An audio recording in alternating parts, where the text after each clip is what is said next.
Beach Bite Tackle here. Today I wanted to go through some of the stuff I like to bring when I'm going on a shark trip or just any surf casting trip in general.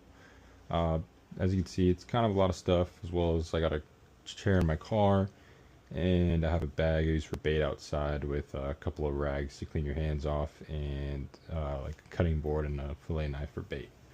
Aside from that, obviously we've got the wagon. I got this at Big Five for I think 100 or 120 bucks. I got some freezer gallon bags. This is good for catching bait, or if you got to fillet something you accidentally hook, you want to bring home. Rod tubes, 2 of these usually. I'll bring out 2 setups, and then to pair with that, a mallet, hit them down, a shovel for fun, or digging the hole to get out of the wind, or whatever it might be, helping you pass the time. Fight plate, this is for the big game stuff, and that's paired with this fight belt. This will go around you, and this will sit on the front of your legs like that, and then you can fight your fish. Here's a little mini belt, just a simple leather, strapped around, clip in.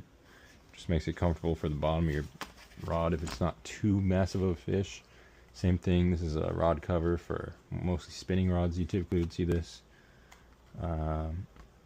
Rod sleeves, you want to put these over them in your car or on the way to the beach so they don't get scratched up or crack any of your guides. And then moving on to the hook pullers. Here's a mini one, a little T-bar. Here's a long one. It's got a bigger ring for those big game fish you don't want to get too close to, or if it's real deep in their mouth. If you're paddling baits out and you want to go for a swim, goggles are a good idea. Of course, always bring water and sunscreen. And then we have rubber bands and zip ties for your baits. These are for keeping them on the hook better, and these are for keeping your hook fully exposed. If you want to hook your bait to a zip tie, put the zip tie through the bait, and then it's totally hanging out and won't be able to get missed when the shark picks it up. Here I have a little, counter, stopwatch. You can time out how long you want your bites to be when you're getting bit, so you can set the hook at the right time if you're hard at feeling the perception of time move when you're in the moment, because sometimes it creeps up on you and you think a minute is only 30 seconds or whatever. I got a 36-inch measuring tape for legal species, Spudniks, a couple different sizes. I got a headlamp for at night when it gets dark, line cutters, hook pullers for small fish. If you're bringing a lot of rods and you don't rig them in your car, here's some wraps. These wraps are good for keeping all your rods nice and tight and bound to each other so they're not moving around in your car or on the way to the spot, whatever it is. Really nice if you don't have reels on them. Even if you do, they'll still work, but they kind of swing at the bottom because of how wide it is. Hand warmers, these will you just crack them in half, kind of rag things, and they'll get nice and hot at night when it gets cold out. And then of course you need shark rigs if you're going to be shark fishing.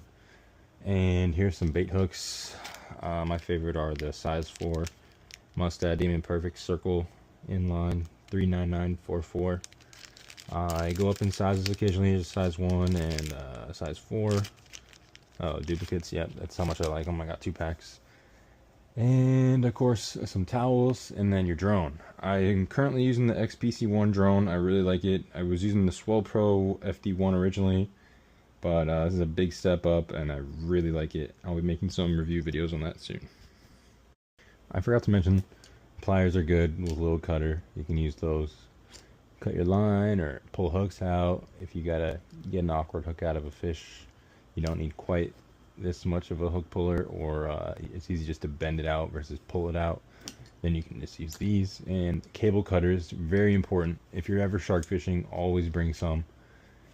If you can't get that hook out, it's better to cut the rig away and leave just a hook in their mouth versus a whole rig or a couple feet of cable. That drag will tire the fish out over time, or if you leave a whole rig on there, then they might swim away and be fine, but they might tangle up in a reef and drown, or just tire the fish out and they'll die of exhaustion. So it's great to always bring cable cutters to the beach. If you want, you could bring boots with you.